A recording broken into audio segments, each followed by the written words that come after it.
Bonjour à tous, j'espère que vous allez bien. Déjà, j'ai prie Dieu que le mois de juillet soit un mois favorable pour toi, soit un mois rempli de bénédictions, de paix, de joie, de bonheur. Que c'est un mois où tu vives l'accomplissement total de la volonté de Dieu dans ta vie. C'est un mois où tout ce que tu avais perdu renaît. Que les dons que tu avais perdus reviennent à l'existence. Que les bénédictions que tu avais perdues reviennent à l'existence. Que tout ce que tu as perdu revient à l'existence au nom de Jésus. Que le nom de Jésus-Christ soit glorifié et que lui se prend toute la gloire. Je salue toutes les personnes qui nous rejoignent maintenant, Duchesse, mon épouse, Prophète Junior, je salue. Et je salue aussi certainement des personnes qui sont de passage, qui nous écoutent. Je bénis Dieu pour votre vie et ma prière est que durant ce temps d'enseignement, que le nom de Christ soit glorifié. Mon but est que une personne sorte de là et qu'il comprenne quelque chose. Qu'une personne sorte de là et qu'elle se révolutionne. Pour sortir de là, une personne prend de l'engagement, prend une décision. C'est ça le but pour lequel Dieu m'a envoyé dans cette plateforme de TikTok. Afin que son nom soit glorifié. La Bible dit que allez-y, par tous les moyens, annoncer la bonne nouvelle. Que Dieu nous aide. Shalom, homme de Dieu. Shalom, shalom. J'ai béni Dieu pour... Il a un programme du côté d'OIM, je crois. J'ai béni Dieu qui va se manifester puissamment. Éternel mon Dieu, que l'honneur et la gloire te reviennent, que je ne prenne rien. Que toi aussi tu puisses être au contrôle. Père, je ne veux pas tirer aucune gloire. Père, que tout ce qui ne glorifie pas ton nom, qui va sortir de ma bouche, soit nul et sans effet. Père, que toute autre distraction soit nulle et sans effet. Père, je présente cette plateforme, que tes anges veillent, que ta main soit au contrôle, Père, que quelle que soit toute perturbation, que tu continues à me rendre concentré. Père, aide-moi à être une solution pour un frère et pour une sœur. Père, que ton nom soit glorifié. Au nom de Jésus. Amen, amen, amen. Mon thème d'aujourd'hui, c'est le chrétien et la vérité. Que Dieu nous aide vraiment à comprendre le chrétien et la vérité. Vous savez, c'est un thème qui est assez profond, qui fait couler beaucoup d'encre.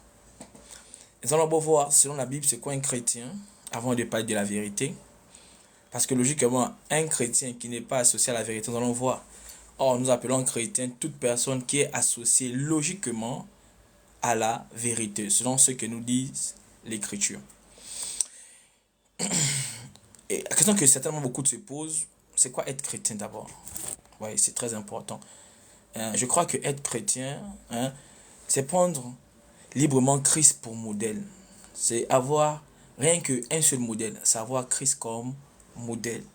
Ça veut dire que lorsqu'on dit on est chrétien, c'est parce que au fond de nous, notre seul modèle c'est Christ. Ça veut dire qu'on ne peut pas parler de modèle quelqu'un qu'on ne regarde pas et quelqu'un qu'on n'observe pas. Donc lorsqu'on dit on est chrétien, c'est parce que logiquement, notre seul modèle s'appelle Christ.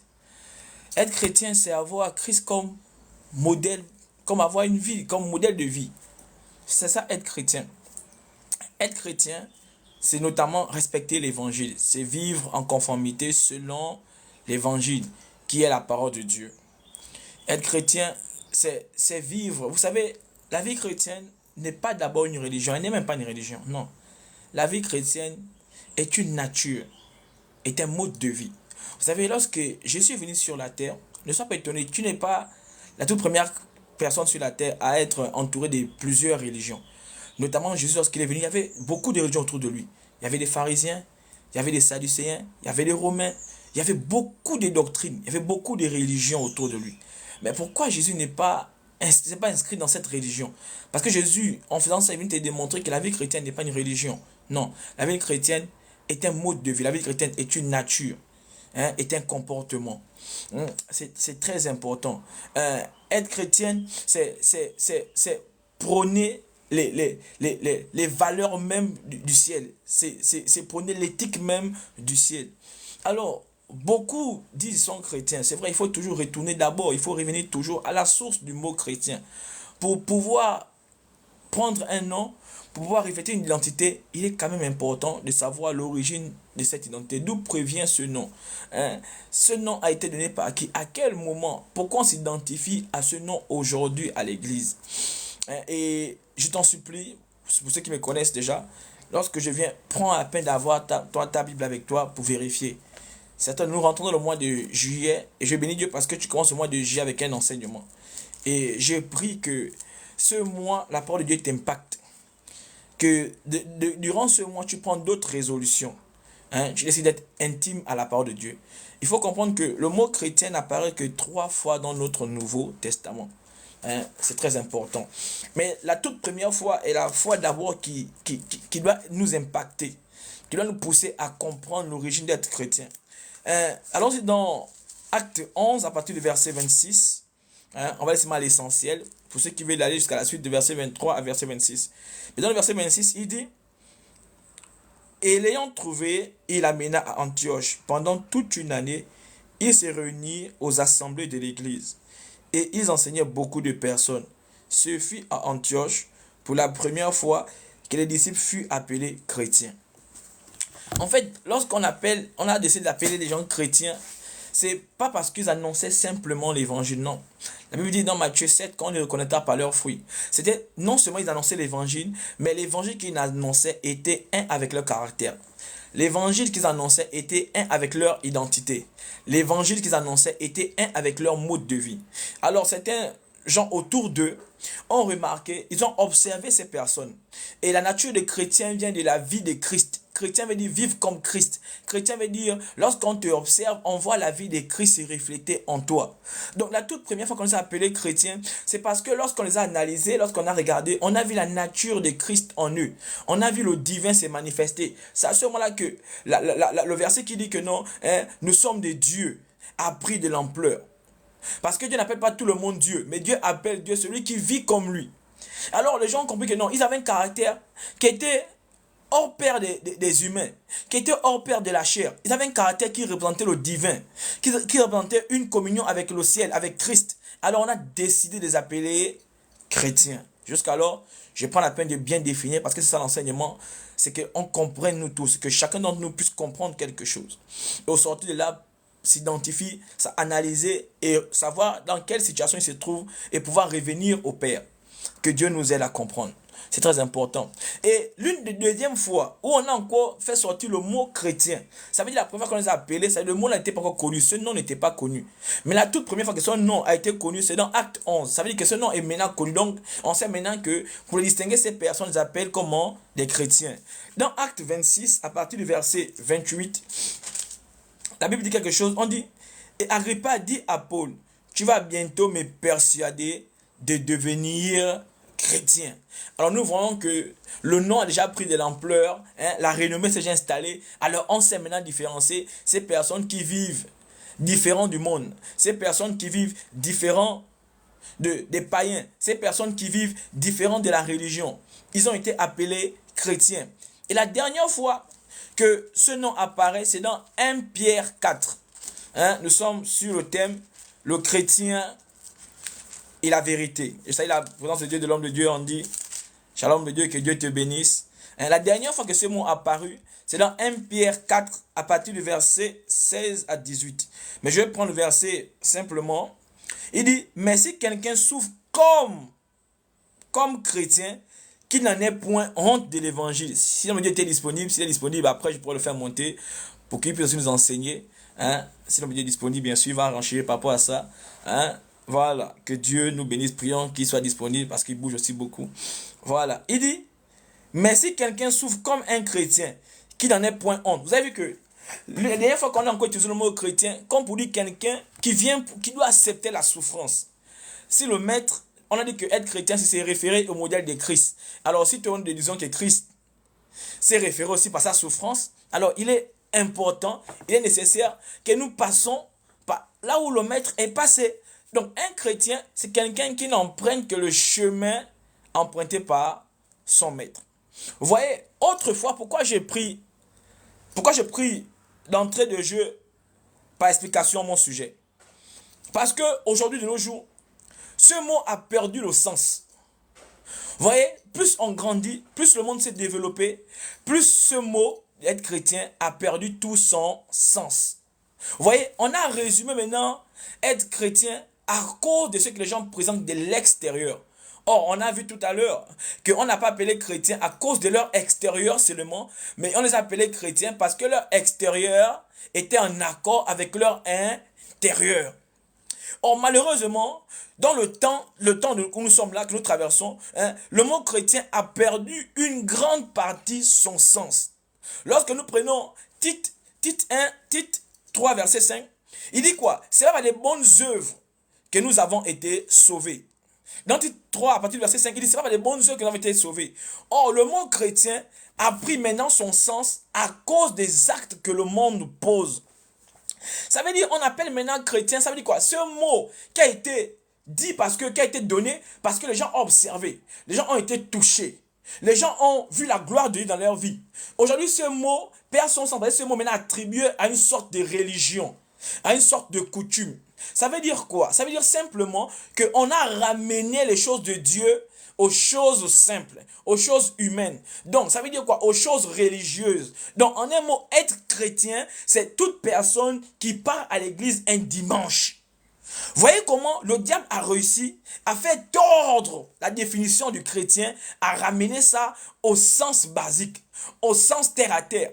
Mais vous savez, le problème c'est quoi? L'homme, et je dis ça tous les jours, l'homme est l'être humain qui néglige tout ce qui est sacré, qui néglige tout ce qui est spirituel. Donc pour lui, tout ce qui est spirituel parfois n'est pas d'abord au premier sens. Donc ça ne dérange en rien que les choses spirituelles deviennent naturelles.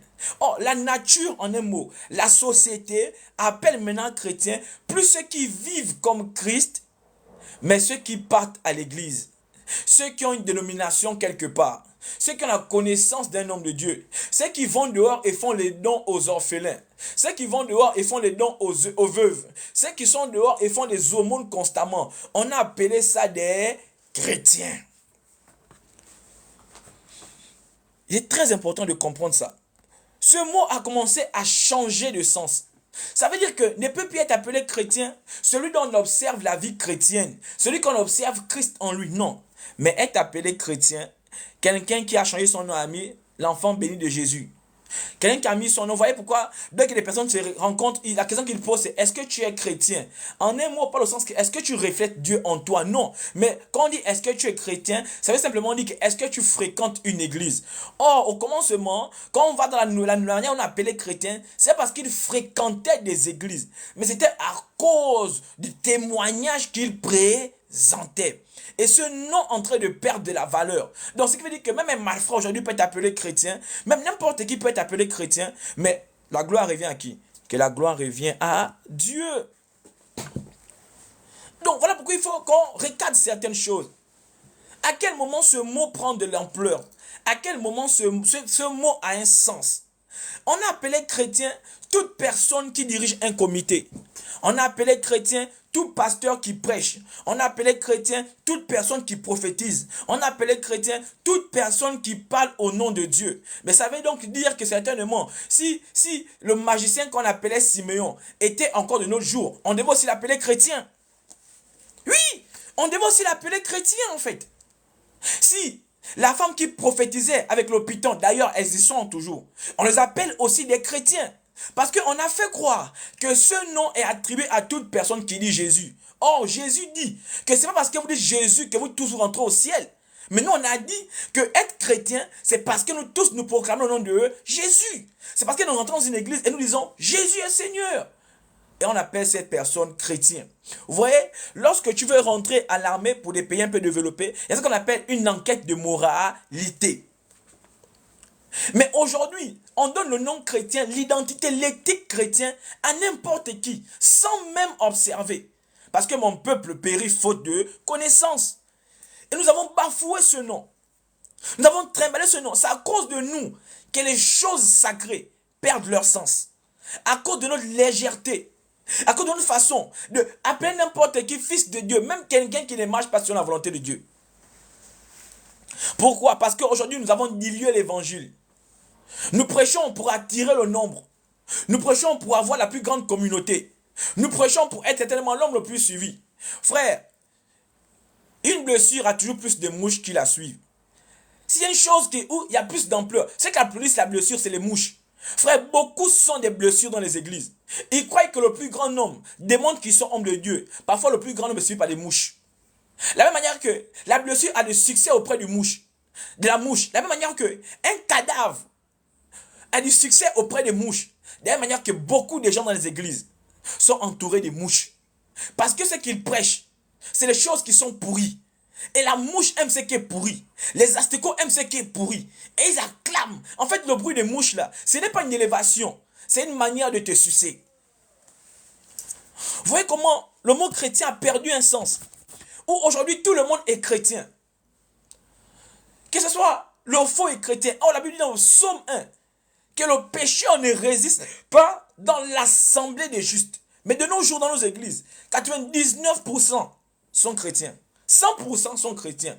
Vous savez ce qu'on ne vous dit pas, c'est être chrétien, c'est comme lorsqu'on passe un examen, tout le monde est candidat. Ce mot maintenant revient aux candidats. Dans les églises, il y a plusieurs candidats. Mais être vraiment chrétien, ça passe par la vérité. Vous savez, notre église est remplie de chrétiens, mais notre église n'est pas remplie de chrétiens qui vivent selon la vérité. Or, si tu ne vis pas selon la vérité, normalement, pour Christ, tu n'es pas chrétien. Pour Christ, tu n'es pas chrétien. Car être chrétien, c'est parce qu'on est filtré par la vérité. C'est lorsqu'on est filtré par la vérité que normalement on engendre le nom de chrétien. C'est parce qu'ils reflétaient Christ qu'on pouvait identifier Christ en eux. Frère, on n'identifie pas Christ en toi. Pas ta manière d'être assidu à l'église. Non. Un chrétien, ce n'est pas un slogan, frères et sœurs.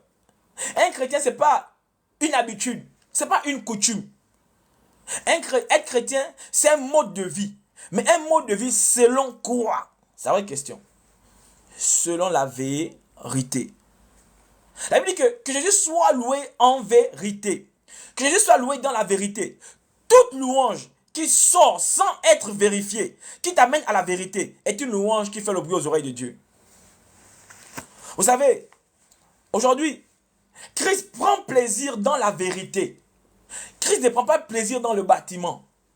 Or, un cœur à qui Dieu aspire, est un cœur qui est rempli de vérité.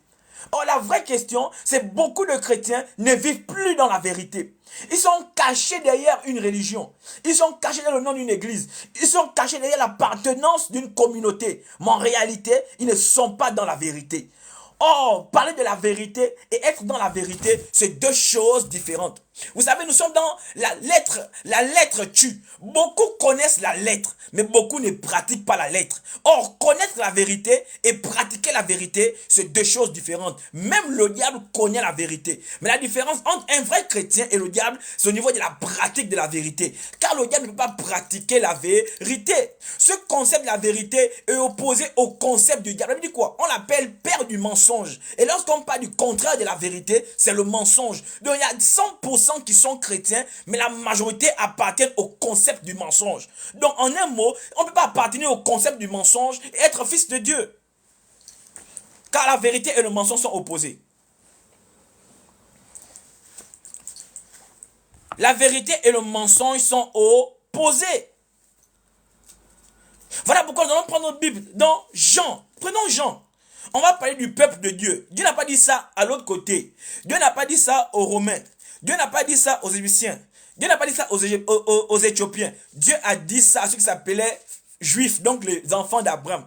Ils estimaient être enfants d'Abraham.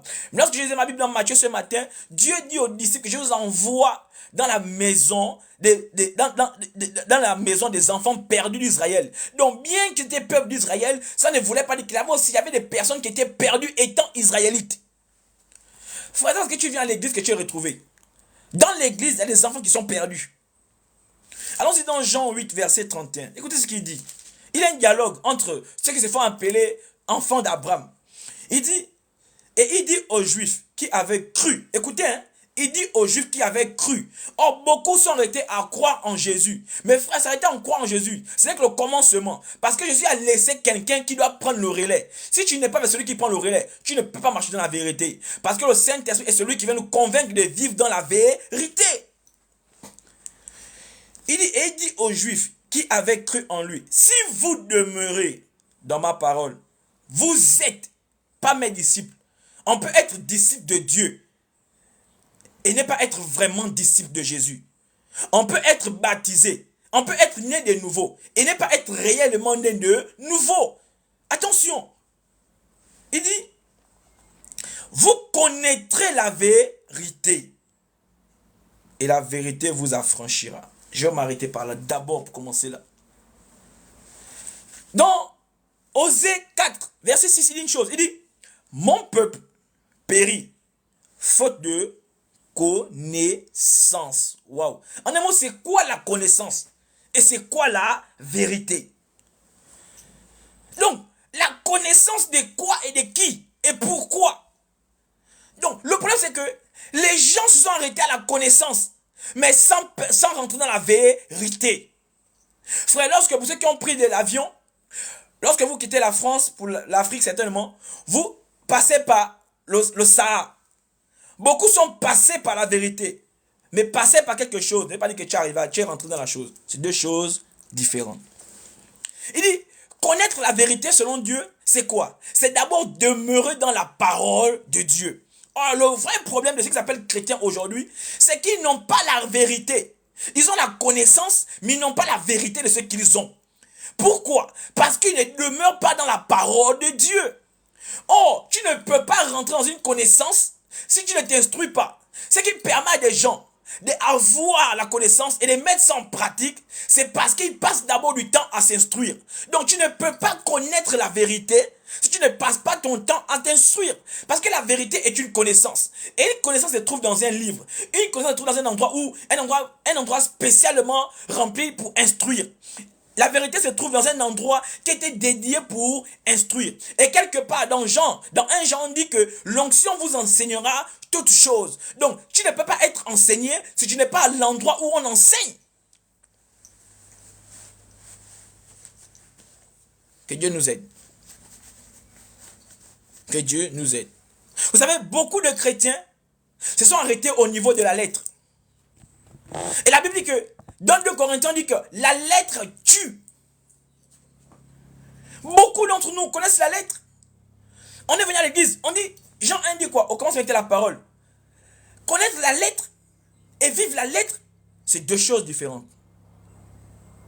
Connaître la vérité et vivre la vérité, c'est deux choses différentes. Le chrétien connaît la vérité au travers de la lettre. Mais le chrétien ne pratique pas la vérité au travers de l'esprit. Voilà pourquoi nos églises sont remplies de beaucoup de chrétiens qui marchent selon la lettre. Mais il y a peu qui marchent selon la connaissance de l'esprit. Voilà pourquoi je dis que c'est l'esprit qui vivifie. Mais la chair est faible. Et le vrai problème des chrétiens, c'est qu'ils sont remplis de la connaissance de la vérité, mais sans la pratiquer. Sans la pratiquer. Il dit, vous connaîtrez. Donc, avant de suivre, aller dans la suite, c'est d'abord de connaître. Mais tu ne peux pas connaître si on ne t'a pas instruit. Et tu ne peux pas t'instruire si tu n'as pas cherché. Donc, mon peuple périt faute de connaissance parce que mon peuple, un, n'aime pas chercher. Deux, mon peuple n'aime pas s'instruire. Mon peuple cherche tout. Mon peuple s'instruit en autre chose, sauf ce pourquoi Dieu les a appelés sur la terre. Et beaucoup disent sont chrétiens à cause d'une nomination. Ils sont chrétiens à cause d'une appartenance d'une église. Non. Dieu dit que pour être chrétien, il faudrait que la parole de Dieu demeure en vous. Si la parole de Dieu ne demeure pas en vous, pour Dieu, vous n'êtes pas vraiment ses disciples. Donc ça veut dire qu'il y a les disciples, mais il n'y a pas de vrais disciples. Comme il dit quoi? Je suis venu chercher les vrais adorateurs. Donc il y a les adorateurs, mais tous ne sont pas vrais. Tous ne sont pas vrais. La vérité de Dieu n'est pas théorique. La vérité de Dieu s'inscrit dans la pratique. Qu'est-ce qu'il dit dans Jean 14? Attention, frères et sœurs. Tu es chrétienne, oui. Mais est-ce que tu es chrétienne pratiquante? C'est qu'on oublie de demander aux gens. Quand on est chrétien, il faut demander aux gens, est-ce que tu es chrétien pratiquante? Et un chrétien pratiquant, ce n'est pas pratiquer dans l'église. Celui qui pratique le commandement de Dieu. Dans Jean 14, verset 21, il dit quoi? Celui qui met mes commandements, celui qui a mes commandements, et les garde, c'est celui-là qui m'aime. Donc Dieu vérifie notre amour. Pas dans le fait de réciter la parole, parce que même le diable récite la parole. Même les pharmaciens connaissent la parole plus que vous. Même les adultes connaissent la parole plus que vous. Mais la Bible dit la seule différence entre un vrai enfant de Dieu, pas un enfant de Dieu, entre un vrai enfant de Dieu et celui qui se fait appeler païen, son niveau de la pratique, frère. La Bible dit que si ta justice ne dépasse pas ceux des païens, c'est que tu n'es pas un enfant de Dieu. Mais ne peut pratiquer la justice celui qui marche avec la vérité. Parce que la justice et la vérité, son père, sont de même père. La vraie question, est-ce que tu es un chrétien pratiquant ou tu es un chrétien religieux? Il y a les chrétiens dans la coutume. Parce que papa était chrétien, maman était chrétien. Il est chrétien, pas parce qu'il a rencontré Dieu. Et il n'y a pas de chrétien, on va aller dans l'affranchissement. Il n'y a pas d'affranchissement s'il n'y a pas eu de rencontre. Tu ne peux pas être affranchi si tu n'as pas rencontré. Et comment rencontrer quelqu'un que tu ne connais pas? Or, beaucoup sont arrêtés à la personne de Jésus, mais beaucoup ne sont pas rentrés dans Jésus. Attention, frère. Aujourd'hui, on se dit que dès qu'on prêche l'évangile, on est chrétien. Frère, le ciel t'appelle chrétien. Si tu prêches, c'est que tu vis. L'église, le ciel t'appelle chrétienne. Si tu dis, c'est que tu vis. Mais on a beaucoup de chrétiens qui raisonnent. Aujourd'hui, la vie chrétienne est reliée à la bouche, est reliée au raisonnement, est reliée à une pensée. On a même ramené la Bible à notre pensée. On prêche même sur nos pensées. On prêche sur nos imaginations. On essaie même de donner des révélations qui ne sont pas hors de la Bible. Ça veut dire qu'on veut démontrer à Dieu qu'en dehors d'Apocalypse, il devait encore rajouter certains livres. Parce qu'on estime. En fait, on vient expliquer ce qu'on pense et imaginer. Frère, oh, Dieu a dit, un disciple accompli comme son maître. Je dis toujours aux gens qui me rencontrent, je dis que mais, si tu aimes Jésus et que tu marches comme Jésus, imagine-toi Jésus, tu penses que Jésus aurait pris sa bouche pour commencer à insulter les gens, commencer à critiquer les gens. Et quand tu t'identifies au maître, tu dis non. Mais pourtant ma bouche insulte, ma bouche critique les gens. C'est qu'il y a un problème. Parce que si je m'appelle chrétien, et lorsqu'on va dans l'étymologie des chrétiens, ça vient de Christ. Ça vient du Messie. Dans le nom chrétien, il y a le nom Christ qui est dedans. Il y a le nom Messie qui est dedans. Et toi, tu t'appelles chrétien, donc tu es un petit Christ. Parce que Christ en toi. Mais ce que tu dis et ce que tu reflètes, c'est deux choses différentes. Un chrétien, ce n'est pas l'apparence extérieure. Non. Un chrétien, c'est l'apparence intérieure et l'apparence extérieure. Aujourd'hui, on dit on est chrétien parce qu'on met les versets sur le statut, parce qu'on met un pasteur sur le statut, parce qu'on donne une prophétie. Frère, ça c'est pas être chrétien, ça c'est être religieux.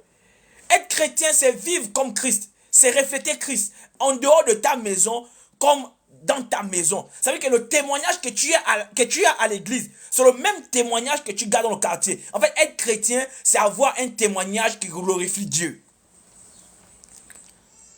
Je vous dis beaucoup de chrétiens dans nos églises qui passent leur temps à insulter, mais ils sont chrétiens au nom de Jésus.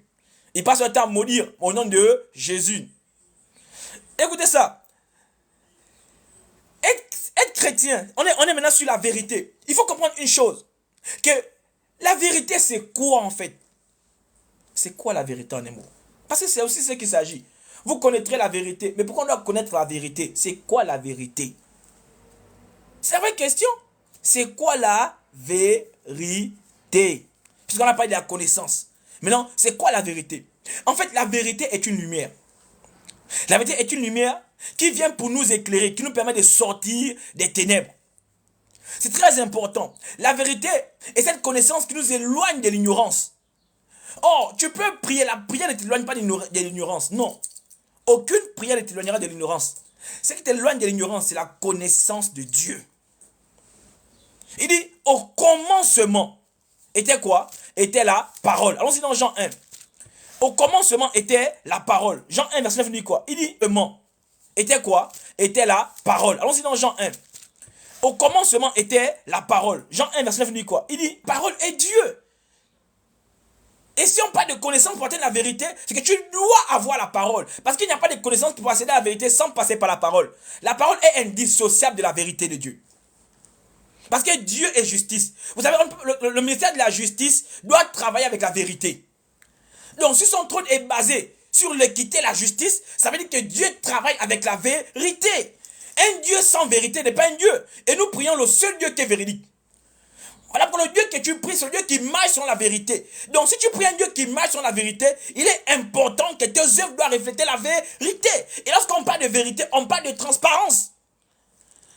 Voilà pourquoi dans le jardin d'Éden, la Bible dit quoi? Que Ève et Adam étaient nus pour montrer quoi? La vérité. Ils marchaient sur la vérité. Ils étaient transparents. Mais à quel moment ils ont quitté la vérité au mensonge? Lorsqu'ils ont commencé à mettre les habits. Et beaucoup de gens dans les églises ne marchent plus sur la transparence, mais ils marchent avec des habits. Mais quel genre d'habits? La cruauté qui cache dans le cœur.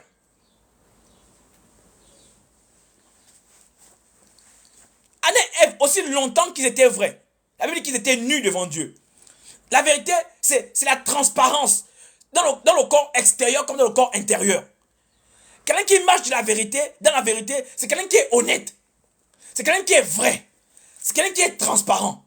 Voilà pourquoi Jésus a dit, mais vous m'arrêtez pourquoi? Je n'ai rien fait dans le secret. Pourquoi vous m'arrêtez dans le noir? Parce que Dieu était transparent. Jésus marchait dans la transparence. Est-ce que tu es un chrétien qui marche dans la transparence? Les chrétiens d'aujourd'hui sont remplis dans le compromis. Ils sont remplis dans le mensonge, dans la cruauté, avec le nom de l'église. Avec le nom de l'église. Ils sont fourbes. La connaissance, celui qui connaît beaucoup, c'est quelqu'un qui s'instruit beaucoup. Mais la réalité, c'est que beaucoup de chrétiens ne s'instruisent plus. Beaucoup de chrétiens, leur Bible est tellement propre. La Bible n'a pas de taches, la Bible n'est pas rayée parce que la Bible c'est devenu une décoration. Parfois, même ils apportent le dimanche quand ils ont le souvenir. Tant qu'ils l'oublient le dimanche quand ils ont le souvenir. Et même quand ils apportent le dimanche à l'église, c'est pas pour être ouverte, non. C'est pour montrer aux gens au moins qu'ils ont une Bible à la main. Aujourd'hui, même la science, la technologie a facilité les choses, à mettre la Bible dans le téléphone. Mais on ouvre toutes les applications du téléphone sauf la Bible. Frère, on a résumé être chrétien au spectacle qu'on voit dans les églises. On a résumé être chrétien comme il dit, qu'aujourd'hui l'église est devenue un film d'action. Il y a beaucoup de scénaristes dans les églises. Il y a beaucoup de producteurs qui tournent les films dans les églises. Et on aime l'action dans l'église. Frère, on est rempli des acteurs dans les églises. Mais on est rempli de faux dans les églises. Frère, aujourd'hui, tout le monde est chrétien. Mais notre vie ne reflète pas le Christ. Pourquoi nous devons connaître la vérité? Pourquoi nous devons avoir la vérité? Parce que la vérité est le seul moyen qui nous éloigne de l'ignorance. Il est très important. Et la vérité, Dieu l'a mis dans un livre. Dieu a pris ses paroles et il a mis quelque chose. Donc on dit quoi? Les paroles s'en vont, mais les écrits restent. Pourquoi il a permis que les écrits restent quelque part dans un contenu? C'est pour te rappeler ton identité. C'est pour te rappeler ce que tu peux faire, ce que tu ne dois pas faire. Il est important de comprendre ça. On est toujours dans le verset de Jean 8.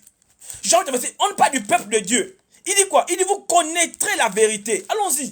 Comment il peut dire ça à ce peuple? Il dit, ils ont cru en lui et pourtant. Il dit vous connaîtrez la vérité et la vérité vous affranchira. En un mot, ce qui te qualifie d'être réellement chrétien, c'est parce que tu es affranchi par la vérité. Et il lui répondit, écoutez, hein, les chrétiens répondent à Jésus, hein, ils disent quoi? Nous sommes la postérité d'Abraham. Nous ne fûmes jamais être esclaves et personne. Comment dis-tu que vous devez être libre? Frère, il n'y a pas de liberté sans être affranchi. Attention, lorsqu'on dit qu'en Christ on a la liberté, cette liberté normalement appartient à toutes ces personnes qui vivent selon la vérité. On peut faire croire aux gens qu'on est libre. Notre cœur n'est pas libre. Vous savez, s'il y a un monde où le mensonge ne siège pas, c'est le monde spirituel. Le mensonge siège dans le monde naturel. Parce que l'homme marche avec le monde naturel. Mais dans le monde spirituel, il n'y a que la vérité qui triomphe. Il n'y a que la vérité qui triomphe. Il dit, en vérité, je vous le dis. Il répliqua, Jésus continue. Quiconque se livre au péché. Lisons la Bible, hein. Pourtant, ils sont enfants d'Abraham. Selon eux, Dieu n'a pas dit vous n'êtes pas enfant d'Abraham. Non, tu peux t'appeler chrétien. Le nom n'influence pas. Regarde, la fonction n'influence pas Dieu. Écoutez ça. Dieu a dit à Jean-Baptiste. Jean-Baptiste représente les humains. La nouvelle alliance. Il dit quoi? Il dit le plus grand prophète. Ceux qui sont nés du ventre, donc de la terre, c'est Jean-Baptiste. Mais ce qui influence Dieu, c'est le nom que tu portes. Il dit Jésus a reçu le nom le plus puissant. Alors chrétien, c'est une identité. Ça n'influence pas Dieu. Mais quel est le nom que tu prends? C'est le nom que tu portes qui influence Dieu. Merci beaucoup, homme de Dieu. Merci beaucoup. Aujourd'hui, on se bat pour les titres. Ils ont dit, nous on est juifs. Pour faire comprendre leur identité. Comme toi tu dis aujourd'hui, je suis pasteur, je suis prophète. Moi quand je parle, les choses s'accomplissent. Frère, même quand le diable parle, ça arrive.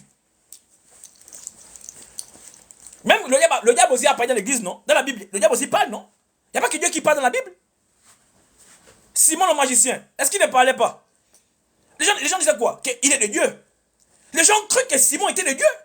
Et beaucoup parce qu'ils marchent avec leurs yeux. Ils appellent n'importe qui chrétien. Eux-mêmes, là où ils s'appellent chrétiens. Bien qu'ils sont dans le péché en outrance. Frère, définition de la vérité, c'est être libre. Quand on dit je marche dans la vérité, en fait, ça veut dire quoi? Celui qui est vrai, c'est quelqu'un qui n'a rien à cacher. Être vrai, c'est quelqu'un qui n'a rien à se reprocher. Frère, est-ce que tu es un chrétien sans reproche? C'est la vraie question. Est-ce que tu es un chrétien sans reproche? Et tu t'appelles chrétien. Tu exhortes les autres sur les statuts. Venez à l'église. Je vous invite dimanche dans mon église. Vous voyez qu'on a résumé tout à la religion. On a résumé tout à un mode de vie. Non, moi à l'église je chante. Je suis musicien. Vous voyez qu'on a résumé l'église en ce qu'on fait dans l'église. Non, il ne faut pas t'asseoir dans les églises. Tu sais, la vie chrétienne, il faut chercher un actif avec Dieu. On a résumé ça en fait. On a résumé ça. Tu ne peux pas connaître la vérité. Merci, juste pour l'intérêt personnel. Merci pour ton rajout, homme de Dieu. Tu ne peux pas connaître la vérité si tu n'es pas ami de la parole de Dieu. Car c'est la parole de Dieu qui te rend libre. Jésus a dit que Père, ta parole est sanctifiée, ils ont été sanctifiés par la parole. Donc la parole nous sanctifie, la parole nous restaure. Tu ne peux pas vivre la vérité si tu ne passes pas par la parole de Dieu. C'est la parole de Dieu qui t'a affranchi de tout ce que tu peux vivre. Et il dit quoi? Il dit, quiconque se livre au péché. Frère, si être libre, c'est vivre dans la vérité. Et vivre dans la vérité, c'est vivre hors du péché. Et pour Dieu, être esclave. Il dit, vous êtes encore esclave. On n'est que libre de ce qu'on a affranchi. Un esclave ne peut être appelé libre que lorsqu'il a franchi l'étape d'esclavage.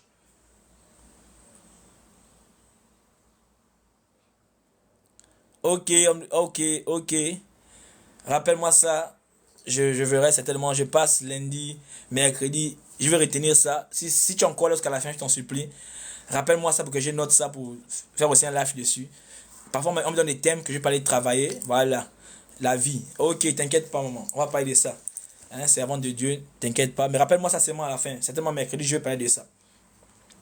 Et aujourd'hui, on est chrétien, on a le titre, bien qu'on n'a pas été affranchi. Vous voyez, c'est comme un esclave qui vient dire que moi je suis libre. Mais il est libre, il a les chaînes à la main, et les chaînes aux pieds. Et puis il crie, il est libre. Mais il devient un sujet de moquerie. Voilà pourquoi dans Romains, on dit quoi? C'est à cause de nous que le nom de Dieu est blasphémé.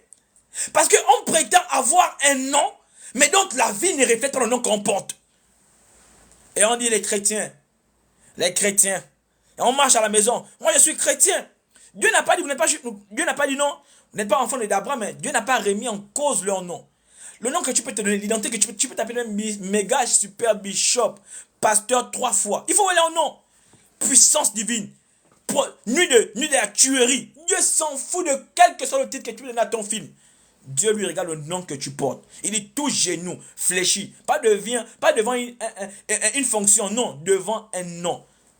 Même quand tu te présentes devant les gens, qu'est-ce qu'on regarde? Ton nom c'est quoi? C'est le nom qui nous identifie. Il a dit vous avez pour père Satan. Vous avez pour père le diable. Mais pourquoi? À cause de ceux qui manifestaient, bien qu'ils étaient juifs. Donc bien que tu es fils des pasteurs, bien que tu es enfant des pasteurs, bien que tu es chantre, bien que ta voix fait pleurer les gens, frère, quel est le nom que tu portes? Et on les reconnaîtra par leurs œuvres. Et il dit, je ne vous connais pas dehors. Ça veut dire quoi? Vous n'avez jamais porté mon nom. Et un enfant s'identifie à son père à cause du nom qu'il porte. Parce que le nom qu'il porte, c'est le père qui donne. De qui tu appartiens? Et qui t'a donné le nom? Qui a un droit sur ta vie? Or, à chaque fois que tu manifestes le péché, le diable a un droit d'auteur sur ta vie. Et à chaque fois que tu manifestes la vérité, c'est Dieu qui a un droit d'auteur sur ta vie. Qui a un droit d'auteur sur ta vie? Qui a un droit d'auteur dans ta vie? Ils ont dit à Dieu, ils ne sont pas esclaves. Comme toi, tu dis certainement à Dieu, tu n'es pas esclave. Ils ont dit à Jésus que nous, on n'est pas... Ils ont regardé Jésus dans les yeux, ils ont dit, nous, on n'est pas esclaves. On n'est pas esclaves. Comme toi, tu vas à l'église, tu t'appelles chrétien. Mais pourtant, tu es esclave du péché. Tu t'appelles chrétien. Pourtant, tu es esclave de la masturbation. Tu t'appelles chrétien. Pourtant, tu es esclave du raisonnement.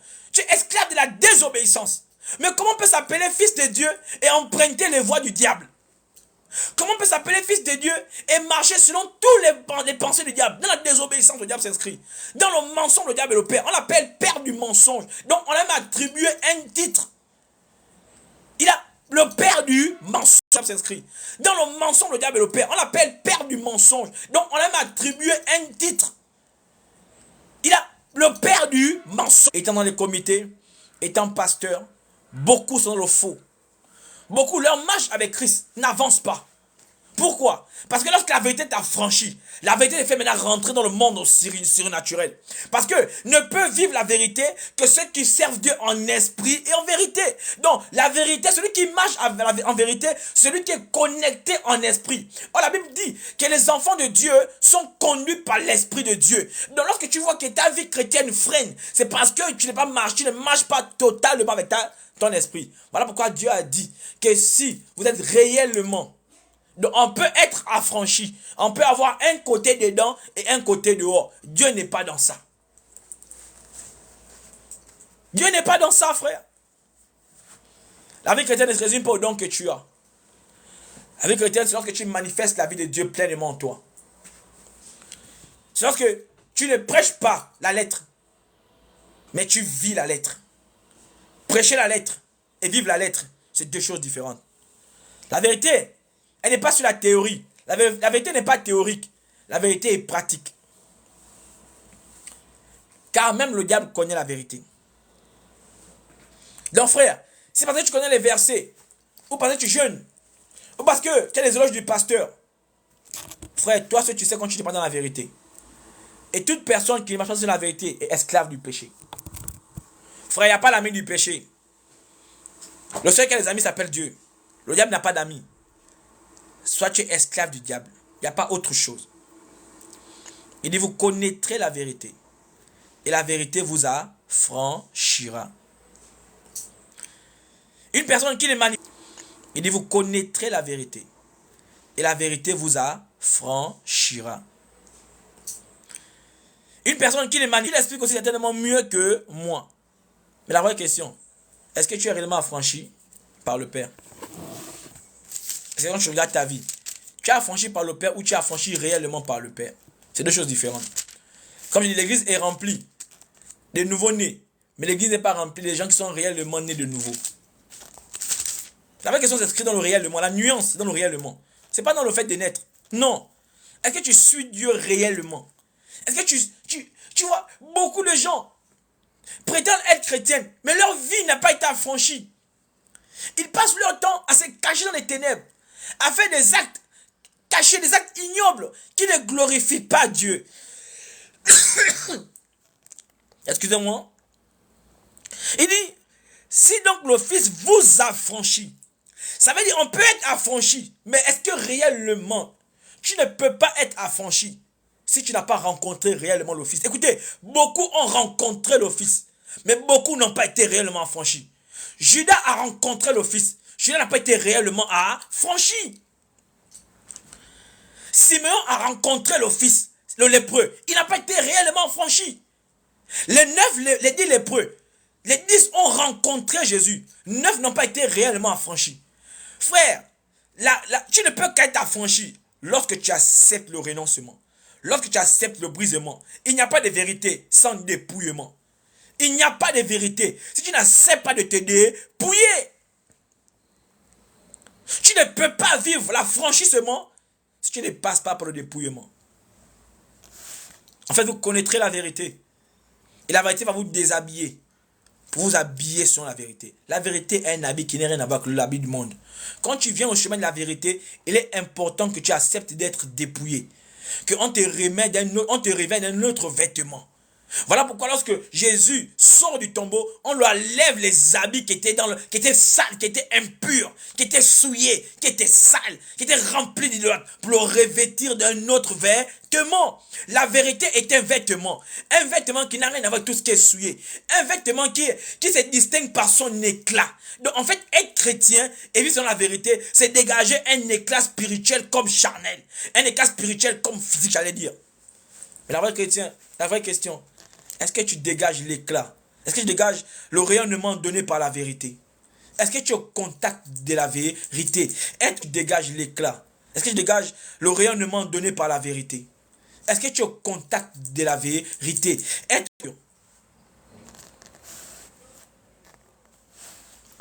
Voilà pourquoi la vérité n'a pas beaucoup d'amis. Voilà pourquoi on a passé le temps à vouloir lapider Jésus. Parce que la différence entre eux et Jésus, c'est que Jésus s'inscrivait dans la vérité. Et celui qui ne s'inscrit pas dans la vérité est ami de l'hypocrisie. Celui qui ne s'inscrit pas dans la vérité n'est pas loin du caméléon. Celui qui ne s'inscrit pas dans la vérité n'a pas pour père Dieu, mais a pour père le diable. Frère, tes titres ne font pas de toi fils de Dieu. Tes titres ne font pas de toi enfant de Dieu. Non. C'est ce que tu manifestes qui fait de toi un enfant de Dieu. C'est-à-dire que quand la vérité n'est point en vous.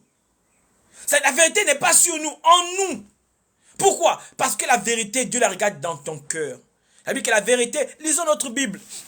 Prenons un verset que j'aime aussi bien. 2 Corinthiens, je crois, oui. Allons-y. Ouvre ta Bible avec moi, je t'en supplie. Ouvre ta Bible avec moi. C'est important. C'est important que Dieu nous aide. Prenons 2 Timothée, par contre, j'avais dit 2 Timothée 3. Alors on va lire ça. Écoutons ce que la Bible dit. 2 Timothée 3, à partir du verset 5 à 7. Il y a un truc que j'aime, il dit,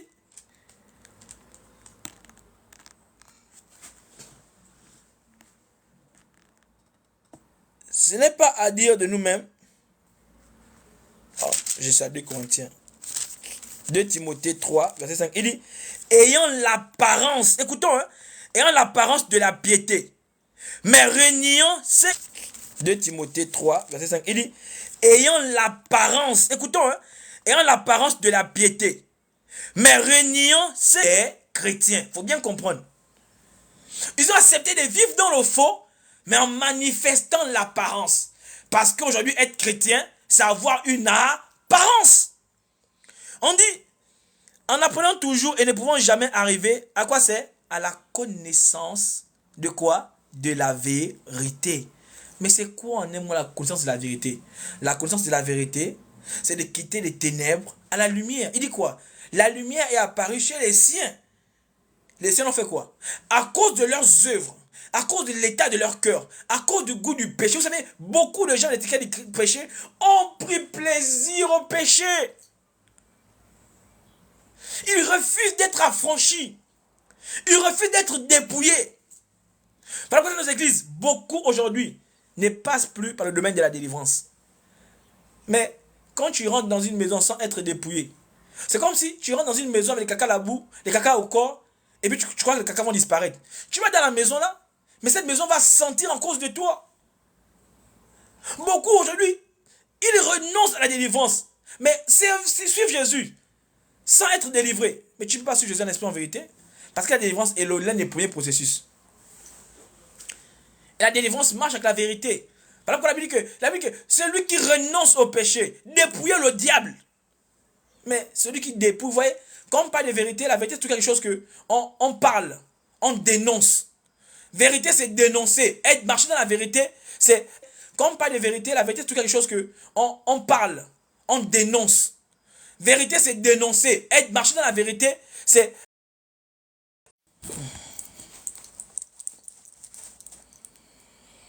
Désolé, je ne sais pas ce qui s'est passé dans mon TikTok, désolé. Désolé, le live n'apparaissait plus sur mon écran.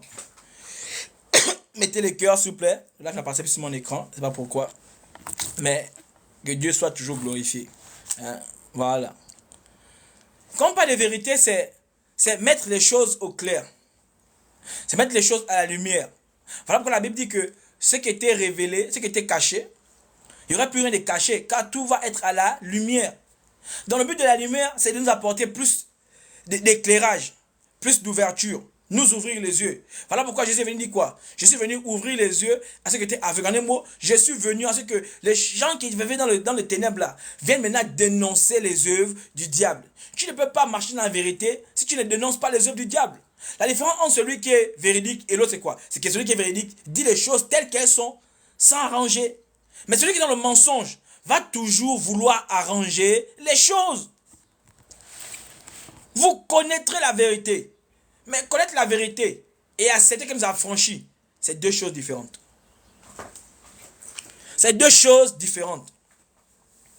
On dit que ils apprennent toujours à ne pouvoir jamais arriver à la connaissance de la vérité. Ça veut dire qu'ils ne veulent même pas arriver à la vérité. Mais ils acceptent d'avoir la piété. Ils acceptent d'être appelés chrétiens. Comme toi et moi, beaucoup d'entre nous acceptons d'être appelés chrétiens. Beaucoup d'entre nous acceptons d'être appelés des chrétiens. Mais pourtant, notre vie ne reflète pas ça. Mais pour autant, comme on s'inscrit nous tous dans la coutume, alors on n'est plus dérangé, frère. On n'est plus dérangé. On n'est plus dérangé de vivre dans le péché et être appelé chrétien. On n'est plus dérangé de vivre dans la masturbation et être appelé chrétien. On n'est plus dérangé de vivre dans le mensonge et être appelé chrétien. On n'est plus dérangé de vivre dans l'escroquerie et être appelé chrétien. On n'est plus dérangé d'être appelé dans le faux et être appelé chrétien. Pourquoi? Parce qu'on s'inscrit dans l'apparence. En fait, pour attirer l'homme, l'homme aime tout ce qui brille. On a compris que le mot, la faiblesse de l'homme, c'est l'apparence. Ayant l'apparence de la piété. Sœur, frère, Tu t'inscris dans quoi? Qu'est-ce qui te motive quand tu pars à l'église? Qu'est-ce qui t'attire quand tu vas à l'église? Savoir cette piété de ce que tu n'es pas, mais c'est une sorte de mensonge, frère. C'est mal de vivre dans un mensonge. Accepter qu'on nous dise ce qu'on n'est pas. C'est accepter de se mentir. Et on est partisan du diable. Parce que la Bible dit que dans le diable, il n'y a aucune vérité. S'il y a quelqu'un qui ne connaît pas dire la vérité, il s'appelle le diable. Et tu ne vas jamais demander au diable de dire la vérité. Parce que le diable ne connaît pas la vérité. Donc n'accuse pas le diable. La vérité s'appelle Jésus. La vérité a un nom. C'est Jésus. Il dit je suis. Je suis le chemin. Dans Jean, le je suis apparaît 7 fois. Je suis le chemin. La vérité. Donc, il dit, je suis le chemin. Il dit encore, je suis la vérité. Donc, la vérité s'appelle Jésus. Donc, si tu ne marches pas comme Jésus, c'est que tu n'es pas dans la vérité. Parce que être dans la vérité, c'est l'aspect de Jésus, que Jésus demeure en toi. C'est que Jésus s'installe en toi. Et Jésus ne s'installe pas là où il n'y a pas sa parole. Il dit quoi? Si ma parole demeure en vous. C'est la parole là qui attire Jésus. Et tu ne peux pas avoir la parole de Dieu inscrite dans ton cœur et ne pas vivre Jésus. Non, frère. Tu ne peux pas ne pas pratiquer la vérité et avoir Jésus dans ta vie. Non. C'est se tromper. Mais pourquoi nous refusons la vérité? Nous refusons la vérité parce que nous avons choisi le péché comme mode de vie. Nous refusons la vérité parce que nous sommes accouplés au péché. La Bible dit dans 1 Corinthiens 6 que prendrai-je mes membres pour en faire le corps d'une prostituée, pour faire des membres d'une prostituée. Ça veut dire qu'on a accepté le mariage avec la prostituée et on a accepté de divorcer avec l'église. Frère, si tu ne connais pas la vérité, si tu ne marches pas sur la vérité, tu n'es pas un enfant de Dieu. Il dit la condition pour être enfant de Dieu, c'est être affranchi par la vérité. Et la vérité, c'est Jésus. Et la vérité a pour rôle de t'amener à la vie éternelle. Tu ne peux pas être affranchi par la vérité réellement et ne pas atteindre la vie éternelle. C'est impossible, frère. C'est impossible, sœur. Mais aujourd'hui, l'église s'inscrit dans ce qui est physique. Ils ont l'apparence des chrétiens. Voilà pourquoi Jésus a dit que, attention, soyez prudents dans ce monde. Parce qu'on est au milieu des loups. Mais ils sont rusés. Ils nous font croire qu'ils sont chrétiens. Ils nous font croire qu'ils sont ils sont les fils de Dieu. Mais en réalité, leur fond dit le contraire. Ils ont abandonné la vie chrétienne, frère. Qu'est-ce que toi tu as abandonné? Qu'est-ce que tu as abandonné? Dans 1 Jean 9, 1 Jean 1, verset 9 dit quelque chose. 1 Jean 1, verset 9 dit quelque chose. Ouvre ta Bible et regarde avec moi. 1 Jean 1, verset 9, nous dit quoi? Nous dit, celui qui dit qu'il est dans la lumière et qui haït son frère est encore dans les ténèbres. Tu ne peux pas appartenir à la lumière qui est la vérité et pratiquer les œuvres des ténèbres. C'est que tu n'es pas dans la lumière. Celui qui dit qu'il marche dans la vérité et qui ne pratique pas le pardon n'est pas dans la vérité. La vérité n'est pas un slogan. La vérité, ça se voit par ce que tu dégages dans ta vie. Celui qui dit qu'il pratique la vérité est constamment dans la colère, l'amertume, n'est pas dans la vérité. La Bible est très claire. Tu ne peux pas haïr ton frère et tu dis que tu es dans la lumière. Non. Parce que la colère sont les œuvres des ténèbres. Le mensonge est une œuvre des ténèbres. Les injures est une œuvre des ténèbres. Mais beaucoup prennent le Dieu, beaucoup prêchent Dieu, mais ils ne sont pas dans la vérité. Enfin, vous savez, tout le monde peut prêcher l'évangile. Tout le monde. D'abord, l'évangile, c'est pour tout le monde. Dieu a mis ça à la portée de tout le monde. Mais tout le monde n'est pas dans la vérité. Tout le monde n'est pas dans la vérité. Mais tout le monde peut avoir une piété d'être un chrétien. Comme 2 Timothée nous dit. Ayant la piété, ayant l'apparence de la piété. En fait, toute l'église est dans l'apparence. Tout le monde est dans l'apparence. Tu peux mentir à l'homme. Tu peux mentir à tes auditeurs. Tu peux mentir à ta famille. Mais la vérité, ça se vit. La vérité, c'est un caractère. La vérité, c'est une respiration. De la manière que l'homme qui vit ne peut pas se dissocier de la respiration. De la manière qu'un chrétien ne peut pas se dissocier de la vérité. Parce que la vérité est même le fondement. La vérité est même la fondation du monde chrétien. La vérité, c'est même le socle de la vie chrétienne. La vérité, c'est même la base de la vie chrétienne. La vérité, c'est ce qui détermine que tu es réellement chrétien. La vérité, c'est la température, c'est l'indice d'un chrétien. Un chrétien qui est enfant de Dieu a pour ami la vérité. Est-ce que tu marches sur la vérité? On peut prêcher, on peut prophétiser. Les pharisiens prophétisaient aux autres. Ils annonçaient, vous savez, celui qui est dans le mensonge aime parler pour les autres. Parce que lui-même, il est faux. Voilà pourquoi Dieu a dit qu'il n'y a point de vérité dans le diable. Parce qu'en réalité, dans le diable, il n'y a que le mensonge. Mais pourtant, le diable, dans Apocalypse 21, on dit quoi? On dit, il passe son temps à accuser les gens jour et nuit. Mais c'est le mode de vie des chrétiens qui sont faux. Ceux qui sont faux, facilement ils critiquent les autres. Ils accusent les autres. C'est-à-dire qu'on les reconnaîtra par leur manière d'agir. Parce que la vérité, elle n'appartient qu'à Dieu. Et le diable ne peut pas faire seulement de vivre la vérité. Parce que le diable ne connaît pas la vérité. Aujourd'hui, l'église est remplie de chrétiens. Mais l'église est remplie de chrétiens qui ne sont pas dans la vérité. L'église ne connaît plus la vérité. Il y a des compromis dans les églises. Les gens prêchent ce qu'ils ne vivent pas. Les gens conseillent ce qu'ils ne vivent pas. Les gens conseillent ce dont ils sont même encore esclaves, mais ils conseillent. Vous voyez, le monde est comme des voleurs.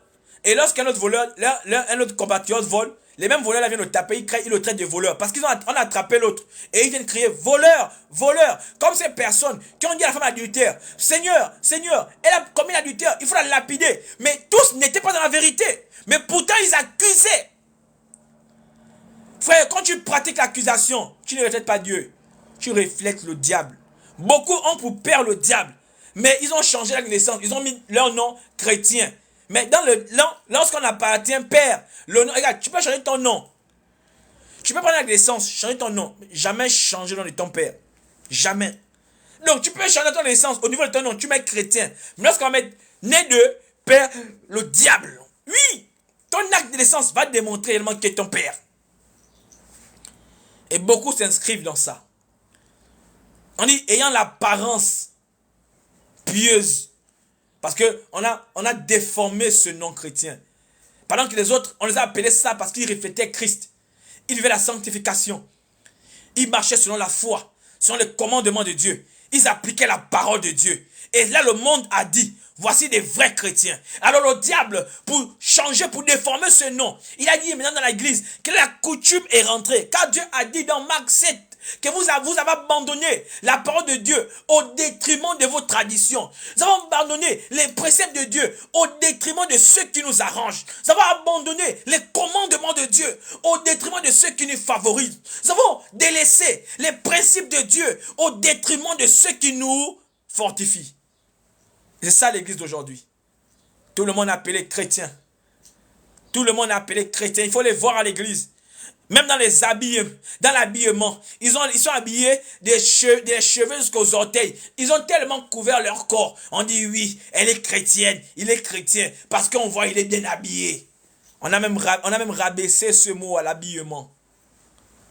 On a rabaissé ce mot à la coiffe. Il est tellement bien coiffé, il n'a pas de barbe, il est propre, il est chrétien. Regardez combien de fois les enfants de Dieu, nous sommes légers. On manque de discernement. On manque de discernement. Pourquoi? Parce qu'on n'est plus dans la vérité. On cherche des personnes qui marchent dans le même péché que dans les églises pour former un groupe. Alors, le groupe des adultères marche ensemble pour dire, ah, ceux-là, comme ils sont mariés, ils croient que quoi? Les groupes des adultères marchent ensemble et ils disent, non, vous savez, la chair est faible. Ils ont tous un même slogan. Les fornicateurs marchent ensemble. Ils ont tous un même slogan. Comme chaque pays a une devise, union, travail, justice. Comme chaque pays a une devise, chaque parti de péché a aussi une devise. Les raisonneurs ont une devise. Les menteurs ont une devise. Les impudiques ont une devise. Les idolâtres ont une devise. Les magiciens ont une devise. Les marabouts ont une devise. Les faux pasteurs ont une devise. Les faux prophètes ont une devise. Chacun a une devise. dans l'église. Ils ne marchent qu'entre eux-mêmes. Au nom de Jésus. Ils marchent entre eux-mêmes avec le nom de Jésus. Ils sont chrétiens. Ils prêchent l'évangile. Mais pendant qu'ils prêchent eux-mêmes, ils mentent. Ils sont esclaves de ce qu'ils annoncent. Ça, c'est dans Romains 2. Ils sont esclaves de ce qu'ils annoncent. Et ceux qui les écoutent sont aussi esclaves de ce que leurs pasteurs font. Donc voilà pourquoi ils s'aiment. Et même dans leurs églises, les fidèles sont à leur image. Oui. Voilà pourquoi dans certaines églises, on ne prêche plus sur le péché. On a du mal à parler du péché. On a du mal à parler de la sanctification. On a du mal encore à dire, frère, ce que tu fais, c'est pas bon. Et on aime ce genre d'église où on applaudit par la vie qu'on mène. Où on applaudit par le désordre qui s'est sévi dans l'église. Pourtant, Pierre a repris un Corinthien, l'église de Corinthe. Pierre a repris Galate. Il dit quoi? Galate 3. Quand vous avez bien commencé et vous allez terminer mal. Dans Proverbe 7, verset. Pierre a repris Galate. Il dit quoi? Galate 3. Quand vous avez bien commencé et vous allez terminer mal. Dans Proverbe 7, verset 6. Pierre a repris Galate. Il dit quoi? Galate 3. Quand vous avez bien commencé et vous allez terminer mal. Dans Proverbe 7, verset 6.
Là, on m'entend bien. Là, on écoute bien.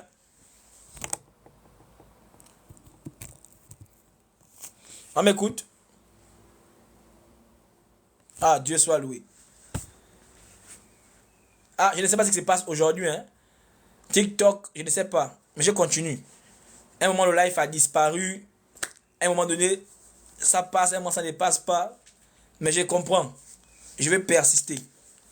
Parce qu'il y a des messages que les démons n'aiment plus qu'on libère. Hein? Il y a des messages que le diable veut étouffer l'église. Mais toi qui m'écoutes aujourd'hui, ne viens parce que tu veux faire le nombre. Non. Viens parce que tu dois te distinguer des chrétiens qui sont faux. Vous savez, la Bible dit que Dieu parle une parabole, dit quoi? Il y avait l'ivraie et le blé. Ça veut dire que dans cette masse où tout le monde est faux, où tout le monde est vrai, et les anges voulaient dire, on a les dieux, non, non, vous voyez, voilà pourquoi, ou même il y a les faux serviteurs de Dieu, il y a les faux des prédicateurs, Dieu ne les dépouille pas, voilà pourquoi je n'aime pas les gens qui viennent dépouiller tel est faux, non, Dieu dit que, au risque que si on touche l'autre, on va faire mal à mes enfants, donc laissons-les grandir ensemble, et au moment opportun, Dieu va venir. Shalom, princesse, joie, que Dieu te bénisse. Écoutez bien. Bon, voilà pourquoi quand je vois des gens venir dire, oh, tel est faux pasteur, tel est vrai pasteur. Je dis, maman, c'est Dieu qui t'a demandé de faire ça. Alors qu'on a tout un monde à lever à gauche, à droite. Même les anges ont dit à Dieu, Seigneur, permets-nous d'aller allait séparer l'ivraie du blé. Même les anges ont dit à Dieu. Si on reformule ça, ça veut dire quoi? Permets-nous d'aller dépouiller. Dieu dit non, calmez-vous. Parce que si vous dépouillez là, mes enfants vont avoir mal. Donc laissez. Paul va plus loin. Paul va dire, bien qu'ils ont pour mission le ventre, mais tout ce qui nous intéresse, c'est que le nom de Jésus-Christ est glorifié. Alors pourquoi je vais dire tel est faux, tel est vrai? Parce que le but, c'est pas ça. Le but, c'est qu'il y a le corps de Christ qui est là. Mais prêchons l'évangile. Continuons à prêcher l'évangile. C'est le Saint-Esprit qui convainc, au temps convenable. La Bible dit qu'il y a un temps où Dieu va juger tout le monde. Dieu va juger tout le monde. Frère, toi qui es dans une assemblée où tout le monde est chrétien, ou certainement, je ne dis pas que tu es la seule qui est vraie, non. Toi, bats-toi pour servir Dieu en esprit et en vérité. Toi, bats-toi pour servir Dieu en esprit et en vérité. Car c'est la vérité. La vérité distingue les vrais du faux. Dieu dit dehors, je ne vous connais pas. Vous qui commettez l'iniquité. Dieu ne connaît que ces personnes qui pratiquent la vérité. Dieu ne connaît que ces personnes qui pratiquent la vérité. N'essaie pas de te confondre. N'essaie pas d'être dans le tas. N'essaie pas de ressembler aux autres. Tu n'es pas un poussin. Fais valoir ton identité d'aigle. Celui qui marche dans la vérité n'essaie pas de perdre son identité. Celui qui marche dans la vérité assume son identité de chrétien. Celui qui marche dans la vérité n'essaie pas de se conformer au siècle présent. Non. Dieu n'a pas changé, frère. La vérité ne change pas. La vérité reste le même. Parce que la vérité est dans la parole de Dieu. Et la parole de Dieu, c'est Jésus. Il dit, au commencement était la vérité. Frère, toi qui m'écoutes, arrête d'être chrétien par coutume. Arrête d'être chrétien par style. Arrête d'être chrétien par suivi. Frère, car Dieu dit que pour vivre la liberté, il faut être affranchi par la vérité. C'est la condition, sœur. Arrête de te conformer. Arrête de dire on peut être chrétien et faire les rapports hors mariage. Non, c'est pas la vérité. Tu connaîtras la vérité. Et la vérité va te rendre libre. Voilà pourquoi à l'intérieur de toi, tu n'es pas libre. Tu fais semblant, mais en réalité, tu n'es pas libre. Parce que tu ne marches pas sur la vérité. C'est ce chemin qui t'amène à la vérité. La parole de Dieu est ce chemin qui te conduit à la vérité. C'est lorsque tu arrives à cette vérité qu'elle te présente comment tu dois maintenant marcher. La vérité est une instruction que Dieu nous donne. Est un mode de vie que Dieu nous donne pour savoir comment nous devons procéder. Je te supplie, sœur. Je t'en supplie, frère. Arrête. Change de style. Tu ne peux pas vivre sans la vérité et continuer à mentir. Accepte que la vérité te lave. Accepte d'être affranchi par la vérité. Accepte que la vérité te débrouille, frère. Ça vaut la peine. Il n'y a pas de vie chrétienne sans ne débrouille par le diable. Sors du secret que tu as avec le diable. Sors des ténèbres. Car le secret, c'est une manière d'être dans le noir. Le secret qui te réduit au diable, dépouille le diable. Tu ne peux pas vivre la vie chrétienne si à chaque fois tu protèges le diable n'est pas ton ami. Le diable ne te fait pas du bien. Le diable, il a un seul but, c'est de te détruire. Sœur, frère, je t'en supplie. La marche chrétienne, on a lu dans 1 Pierre. 1 Pierre 4, il dit quoi? La marche chrétienne, c'est une marche où il y aura la souffrance.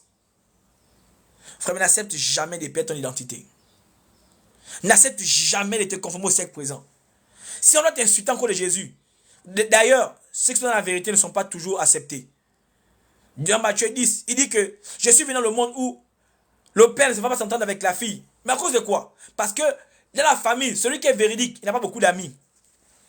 Celui qui marche sur la vérité n'a pas beaucoup d'amis. Voilà pourquoi, lorsqu'on a des frères et des sœurs qui vivent selon la Bible, ils deviennent des sujets de moquerie, des sujets de combat dans l'église. Parce que la vérité n'est pas toujours acceptée. La vérité n'a pas beaucoup d'alliés. Mais le mensonge a beaucoup d'amis. Parce que le mensonge rime avec hypocrisie. Le mensonge rime avec cachotterie. Le mensonge rime avec faux semblant. Et celui qui ment, il n'aime pas être dépouillé. Un menteur n'est pas l'ami de celui qui aime dépouiller.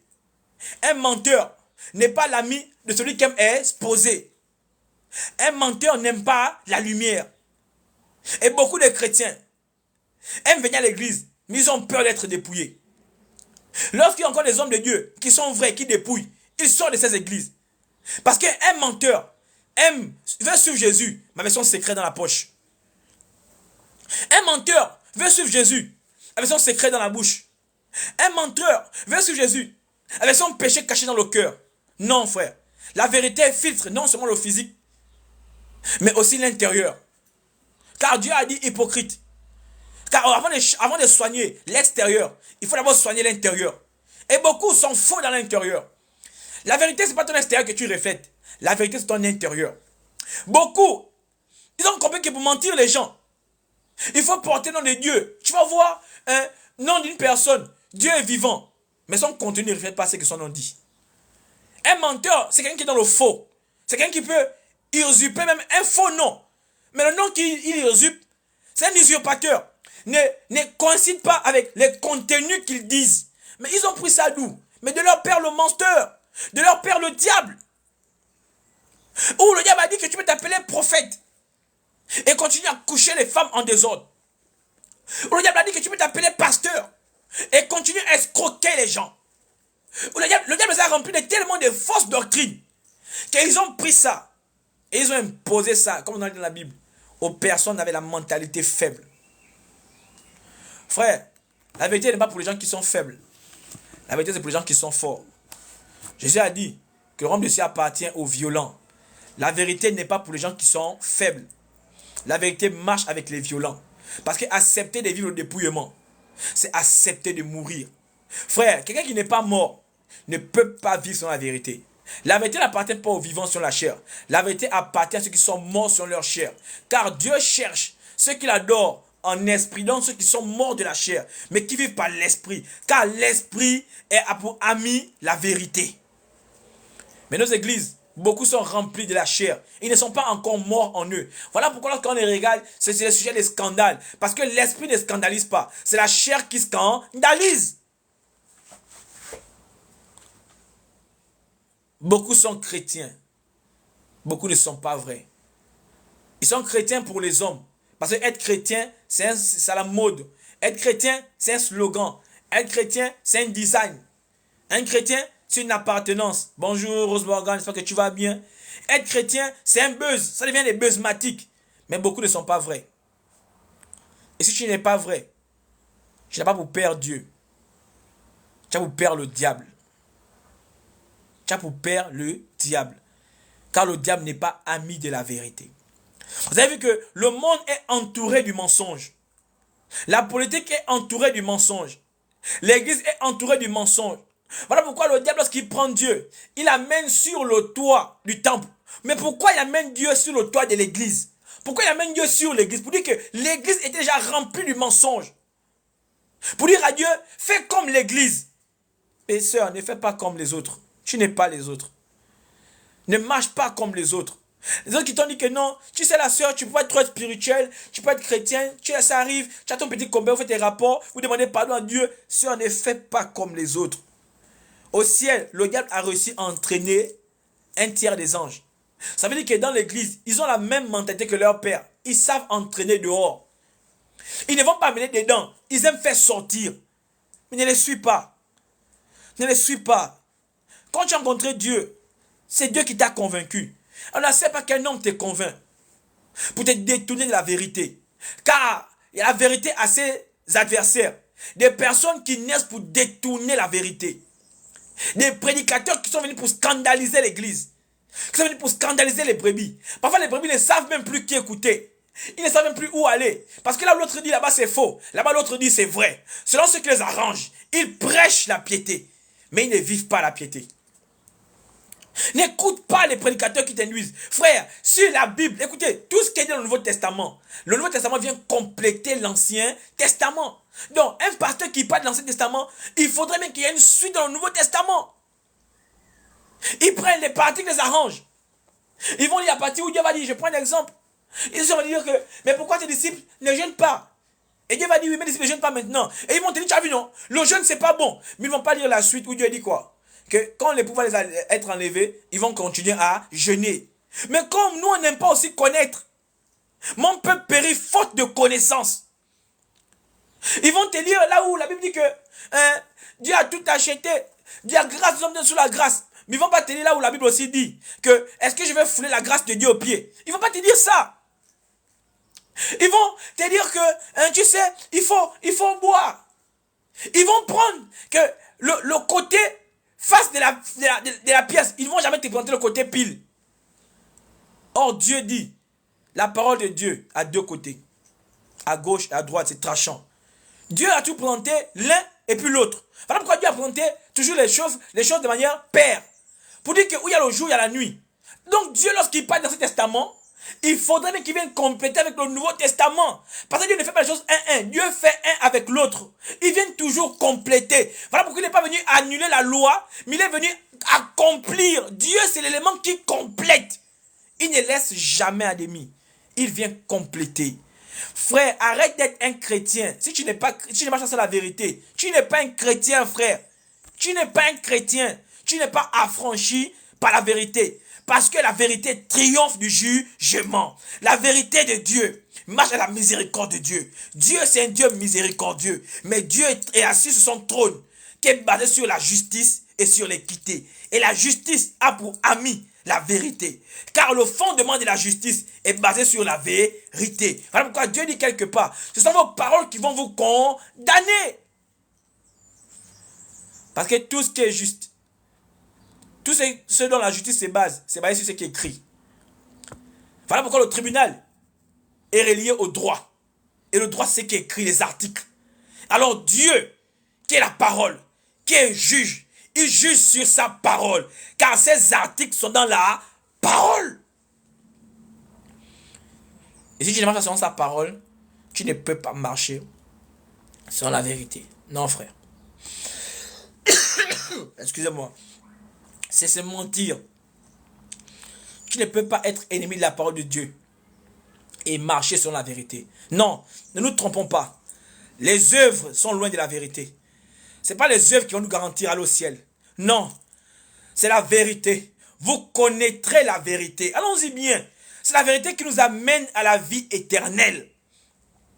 C'est la vérité qui doit te conduire à la vie. Bonjour Stéphanie. C'est la vérité qui doit te conduire à la vie éternelle.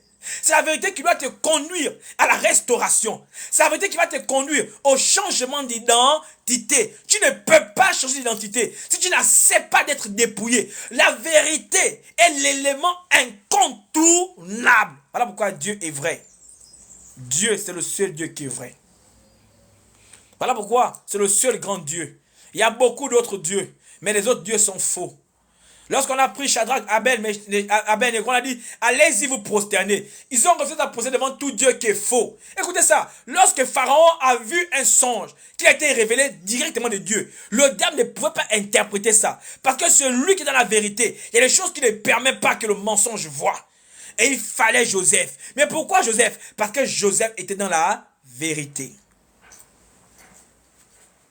Joseph, lorsque on est venu l'accuser et qu'il a voulu sortir la femme de Potiphar, frère, la vérité ne se justifie pas. Ah, amen, Stéphanie, il faut répéter. Joseph ne s'est pas justifié. Frère, un chrétien ne se justifie pas. Un chrétien marche sur la vérité. Voilà pourquoi ils ont cherché des compromis avec Dieu. Jésus ne se justifiait pas. Jésus était vrai. Ce qu'il faisait, il faisait aux yeux de tout le monde. Il n'avait pas des choses en cachette. Il faisait les choses telles qu'ils sont. Frère, le monde n'aime plus les vrais prédicateurs. Le monde n'aime plus les gens qui dénoncent. Oh, la vérité, la première définition de la vérité, c'est de dénoncer. Un prédicateur est comme un journaliste. Il vient dénoncer les choses telles qu'ils sont. Il vient dépouiller. Écoutez, l'une des missions de Dieu, c'était de dépouiller les œuvres des ténèbres. C'était de mettre allez-y annoncer la bonne nouvelle. Si on veut annoncer la bonne nouvelle, c'est qu'on va mettre une rupture à la mauvaise nouvelle. Si on dit annoncer la bonne nouvelle, ça veut dire qu'il y avait des mauvaises nouvelles. Donc ça veut dire qu'on ne peut pas annoncer la vérité si on ne dépouille pas le mensonge. Parce que la vérité, son contraire, c'est le mensonge. Ceux qui attaquent la vérité, c'est le mensonge. Donc la vérité, la bataille de la vérité, c'est face au mensonge. Et quel est le père du mensonge? C'est le diable. Donc en un mot, celui qui va annoncer l'évangile, celui qui va dépouiller les âmes, il va les dépouiller où? Chez le diable. Donc quand je prêche la vérité, j'ai quel but? J'ai le but de sortir des enfants qui étaient autrefois du diable. De dire que votre père, c'est un menteur. Et celui qui prêche l'évangile et marche avec le mensonge est le fils du diable. Oui, Dieu n'a pas eu peur de dire aux enfants d'Abraham. Ils s'appelaient enfants, ils avaient pour père le diable. Pourquoi on a peur de dire tel? Quand un homme de Dieu ment sur le mensonge, il a pour père le diable. Il a pour père le diable. La vérité et le mensonge sont deux concepts opposés. De la même manière que les œuvres de la chair sont opposées aux fruits de l'esprit, de la même manière, la vérité s'oppose au mensonge. Écoutez, l'une des fois où on appelle le diable père, c'est pour on appelle le mensonge. Et Dieu dit, je suis le chemin. Donc, ça veut dire que la seule personne qui s'oppose à je suis le chemin, la vérité, c'est je suis le mensonge. Et c'est le diable. Frère, être chrétien, c'est pas un slogan. Sœur, être chrétien, c'est pas un slogan. Être chrétien, c'est de vivre dans la vérité. C'est être vrai avec les autres. Voilà pourquoi la Bible dit au commencement, Adam et Ève étaient nus. Ça veut dire que le monde a commencé dans la vérité. Et quand ils ont commencé à s'habiller, c'est parce que le monde est rentré dans le mensonge. Lorsqu'on commence à s'habiller, s'habiller c'est quoi? C'est commencer à cacher des choses, commencer à mentir sa femme, commencer à mentir son mari, commencer à mentir son pasteur, commencer à mentir les fidèles. Ça veut dire qu'on a commencé à être habillé. Et Dieu a dit, qui vous a appris ça? Ils ont commencé à avoir le père, le diable. Et lorsque leur père a commencé à être le diable, ils ont été chassés. Quand ton père c'est le diable, Dieu te chasse. Les dons n'influencent pas Dieu. Pour ceux qui me suivent sur TikTok, je dis toujours que le diable a les dons. Jusqu'aujourd'hui, il reste avec le don. Frère, tu dois t'identifier sur la vérité. Agnès et Saphiras, quand ils ont accepté de mentir, ils ont accepté d'épouser la mort. Quand tu acceptes de mentir, tu enlèves ton identité de fils de Dieu. Tu chantes ton identité. Alors qu'un chrétien, il se démarque par sa persévérance. Il se démarque par son abstinence. Voilà pourquoi dans 1 Pierre 4, verset 16, il dit qu'accepter de souffrir comme des chrétiens. Être chrétien, ça c'est de souffrir, de ne pas régner la cause de Dieu. Même quand les choses sont là. Frère, refuse de mentir. Arrête de faire tout compromis avec le mensonge. Le mensonge n'est pas l'ami de la vérité. Le mensonge n'est pas l'ami de la vérité. Voilà pourquoi on dit que la lumière vient dans les ténèbres. Et les ténèbres ne l'ont point reçu. Parce que les ténèbres et la lumière ne peuvent jamais cohabiter ensemble. Aujourd'hui, on n'est plus chrétien. Nous sommes des crétins. Nous prêchons l'évangile. Mais notre bouche ment. Et quelqu'un qui ment beaucoup, il souille son corps. Or, où on souille le corps, le Saint-Esprit n'habite point. Car où il y a la souillure, le Saint-Esprit ne demeure pas. Donc celui qui ment constamment, son temple, son corps qui était le temple du Saint-Esprit est souillé. Voilà pourquoi lorsque le diable a transporté Dieu, le premier endroit où il a amené Dieu, c'est sur le temple, donc le corps de l'église. Pourquoi il a amené Dieu au temple? Pourquoi dans Matthieu on précise ça? Car Dieu a transporté. Lisons ça. On va aller rapidement. On va terminer. On va lire ça. Allons-y dans Matthieu. Laisse-moi me ramener à ça. Matthieu 4. Pourquoi le diable transporte là-bas? C'est ma question que j'ai envie de te poser. Pourquoi le diable transporte Dieu en dessus du temple? Pourquoi on précise au-dessus du temple? Pourquoi, frères et sœurs? Pourquoi, frères et sœurs? Que Dieu nous aide. Ne te confonds pas, sœur. Refuse ça. Refuse ça. Je te supplie. Refuse ça. Écoutons ça. Jésus répondit au diable, ils sont en discussion, ils sont en train de discuter. Il est écrit, l'homme ne vivra pas seulement de pain, mais de toute parole qui sort de la bouche de Dieu. Le diable le transporta dans la ville sainte. Écoutez, hein, il transporte Jésus dans la ville sainte. Il y avait beaucoup de villes, mais il transporte Jésus dans la ville sainte. Et écoutons ça. Dans la ville sainte, et qu'est-ce qu'on dit? Et le plaça sur le haut du temple.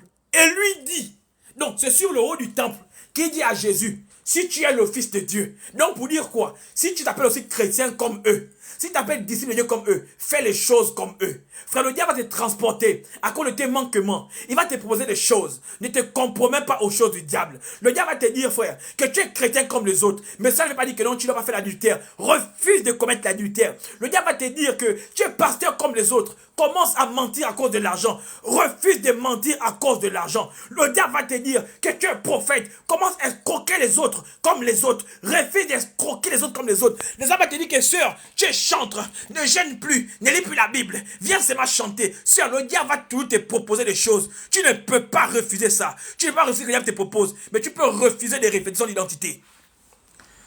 Tu ne pourrais jamais refuser. Tu ne pourrais jamais empêcher le diable de te proposer des choses. C'est sa nature. Il est dans le droit. C'est son droit de proposer des choses à l'homme. C'est son droit. Attends, je vais me déplacer. On me dit que ça bug. C'est son droit de proposer des choses à l'homme. C'est le droit du diable. Il a ce droit. Mais le diable, le droit qu'il n'a pas, c'est de t'imposer de vivre ça. Refuse de vivre ça. Refuse de refléter la nature du diable. Vous savez, lorsque Adam et Ève ont mangé le fruit, la chose qu'ils ont fait c'est quoi? Ils ont accepté de refléter la nature du diable. Le diable prend à l'homme une nature. Refuse cette nature. C'est la nature d'être père. Le diable cherche des fils. Le diable après des fils. Parce qu'il n'a pas eu des fils. Le diable ne peut pas créer des fils. Mais le diable peut coloniser des fils.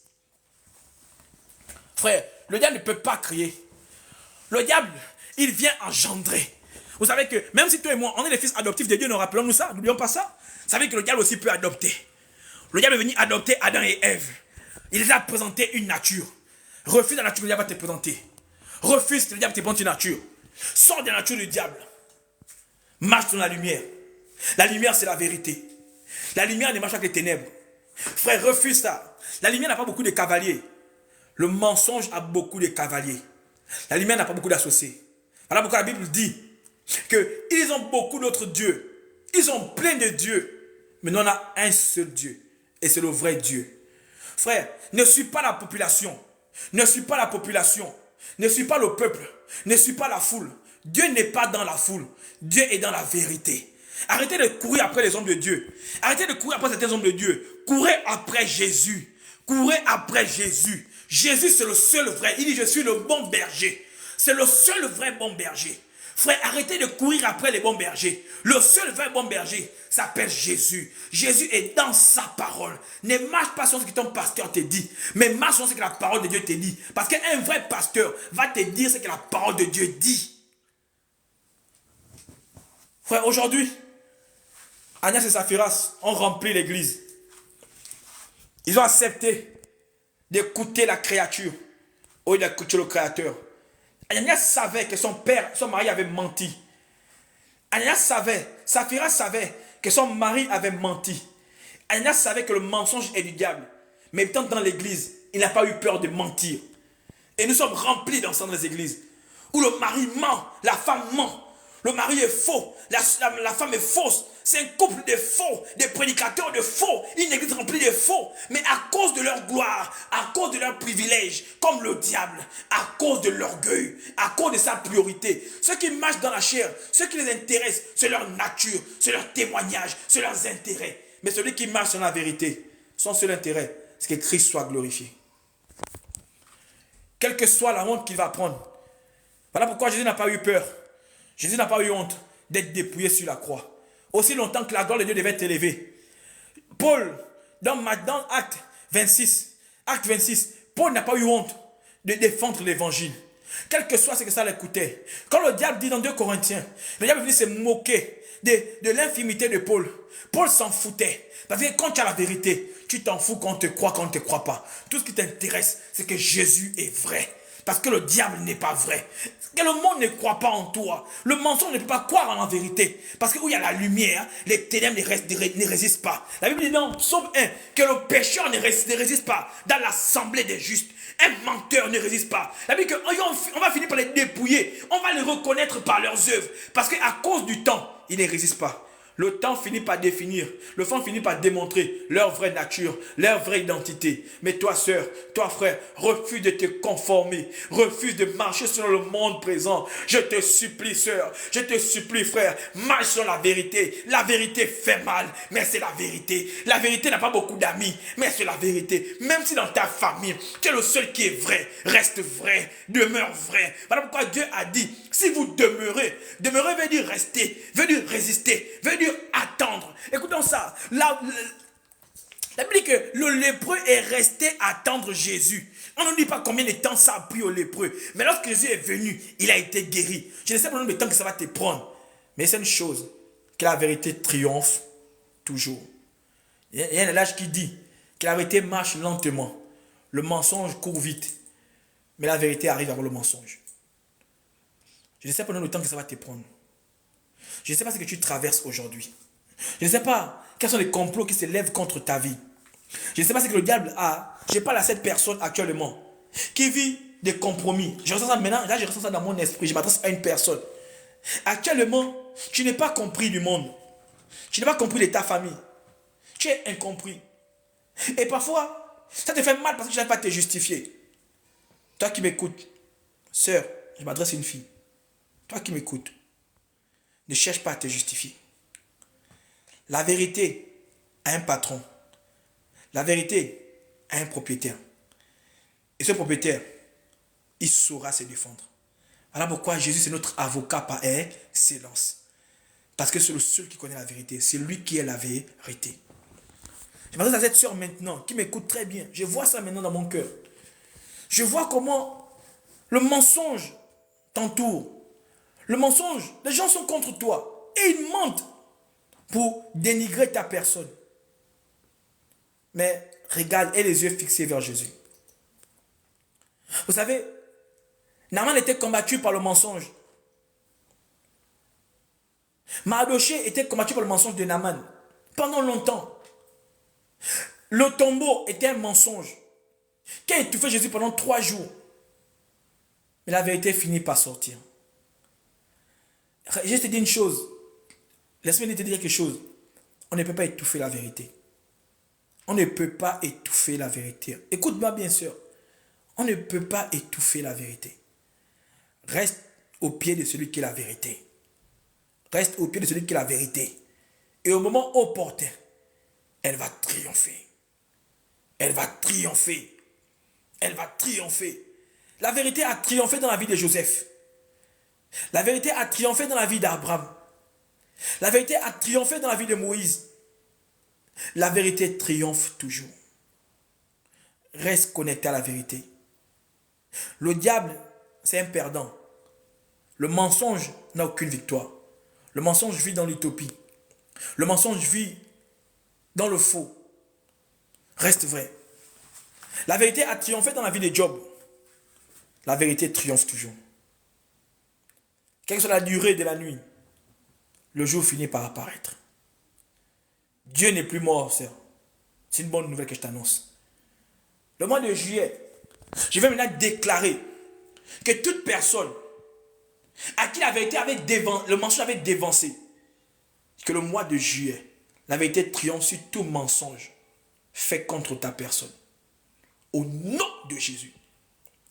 Que tout complot qui ont été faits dans le but de te discriminer, dans le but de te disqualifier, je déclare et décrète que ce mois de juillet, c'est un mois où toute vérité va s'annoncer dans ta vie pour glorifier le nom du Dieu que tu pries. Frère, laisse-moi te dire une chose. La pauvreté est un mensonge. La richesse de Dieu est une vérité. La maladie est un mensonge. La guérison est une vérité. La faiblesse est un mensonge. La force est une vérité. La faiblesse est un mensonge. La force est une vérité. Frère, reste connecté à Dieu.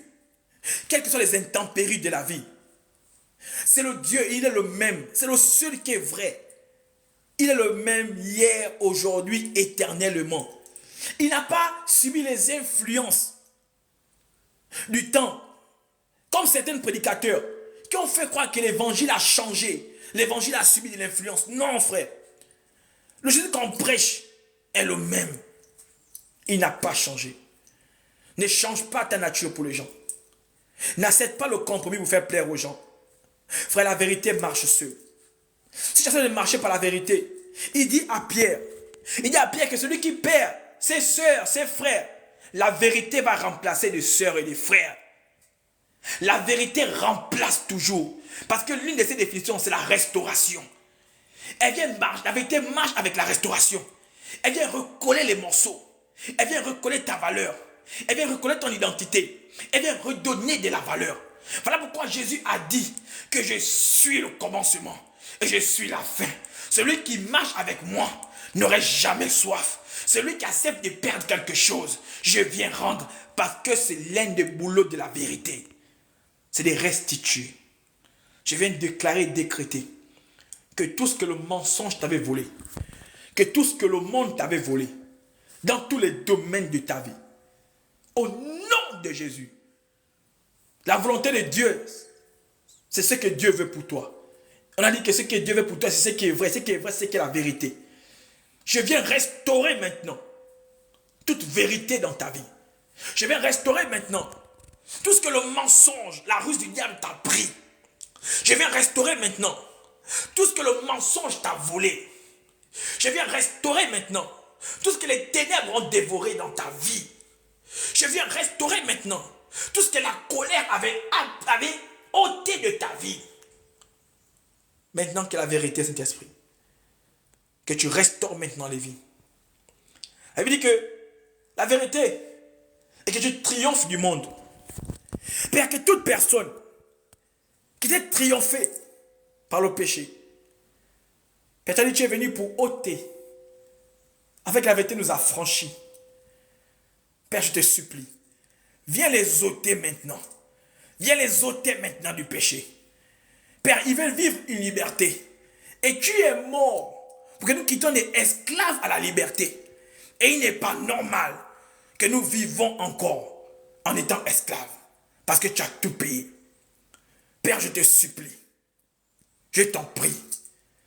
Viens nous ôter du péché. Voilà pourquoi lorsque tu es mort, la Bible dit que tu es venu, Jean-Baptiste a dit, voici l'agneau de Dieu qui ôte le péché. En un mot, qui nous sort de l'esclavage. Père, de nous-mêmes, on ne peut pas. De nous-mêmes, nous ne pouvons pas. De nous-mêmes, nous sommes faibles face à la puissance du péché. Mais je bénis Dieu, car la vérité triomphe du péché. Père, je t'en supplie. Père, que toutes ces personnes qui avaient renoncé avec la vérité, Père, j'ai pris maintenant qu'ils renouent avec la vérité. J'ai pris maintenant, Père, qu'ils acceptent de revenir pour marcher avec la vérité. Père, je déclare maintenant qu'au son de ma voix, qu'ils acceptent de te servir en esprit et en vérité. Père, que la chair meure dans notre vie, que le raisonnement disparaisse, que tout esprit qui n'est pas associé à la vérité de notre vie, que toute personne qui est un frein pour la vérité de notre vie, que toute église, que tout ministère qui est un frein pour la vérité de notre vie, Père, que tu crées une séparation. Père, que tu crées une séparation. Père, nous te supplions. Lorsqu'on a voulu t'associer à la chair, lorsqu'on a dit ton frère et ta mère sont là, on a voulu t'associer à la chair, et toi tu as glorifié l'esprit. Tu as dit mon père et ma mère sont ceux qui vivent selon l'esprit. Père, que ces personnes qui étaient emprisonnées par la doctrine qui tuait l'esprit et qui faisait vivre la chair, Père, crée une séparation. De la même manière que Père, que Lot était un frein à ce que Abraham écoute ta voix et que tu as créé quelque chose parce que tu voulais parler à Abraham. Père, maintenant, je déclare et décrète et j'établis toute séparation contre toute personne qui sont des obstacles à ce qu'on écoute la voix de Dieu et qu'on vive la volonté de Dieu. Père, maintenant qu'ils vivent selon ta parole. Père, je prie que toutes ces personnes qui avaient perdu l'envie de lire la parole de Dieu, qui avaient perdu le goût de lire la parole de Dieu, qui avaient perdu la motivation de lire la parole de Dieu, Père, je déclare et décrète. Père, la Bible dit dans Philippiens que c'est toi qui mets en nous le vouloir et le pouvoir. Père, crée en eux le vouloir et le pouvoir. Père, je te supplie. Père, que toutes ces personnes qui, Père, je t'en supplie, qui avaient abandonné la soif de suivre Dieu au détriment des choses du monde, Père, je t'en supplie, ôte ce qui était mauvais, ôte toutes ces semences qui ne glorifient pas ton nom, tue toutes ces semences qui ne glorifient pas ton nom. Père, mets la parole de Dieu. La Bible dit que la parole de Dieu est une sémence, Père. Père, je t'en supplie, Père, que cette sémence qui est incorruptible, la Bible dit qu'ils ont été sauvés de la sémence qui est incorruptible, qui ne peut pas être corrompue, ni par les vaines manières de vie de nos parents, ni par l'environnement, ni par tout ce que le monde peut créer. Père, je te supplie, aide-nous, Père, dans ce monde où l'impudicité est en outrance, où la persécution est en outrance, où les menteurs sont en outrance, où les faux sont en outrance, où les gens aiment suivre là où leurs yeux prennent plaisir à voir les gens dénudés. Mais Père, nous avons choisi de te suivre, toi. Toi qui n'avais au départ ni beauté ni éclat. Maintenant, tu as toute la beauté. Et le monde se prosterne à tes pieds. Le monde se prosterne à tes pieds. Que l'honneur et la gloire te soient rendus. Que Dieu vous bénisse énormément. Je crois que mercredi, mes programmes c'est le mercredi et le lundi, aux mêmes heures, 13h, 14h heure de France. Pour ceux qui vont encore nous suivre, nous sommes connectés les lundis et les vendredis sur TikTok. Que Dieu vous bénisse. Au revoir.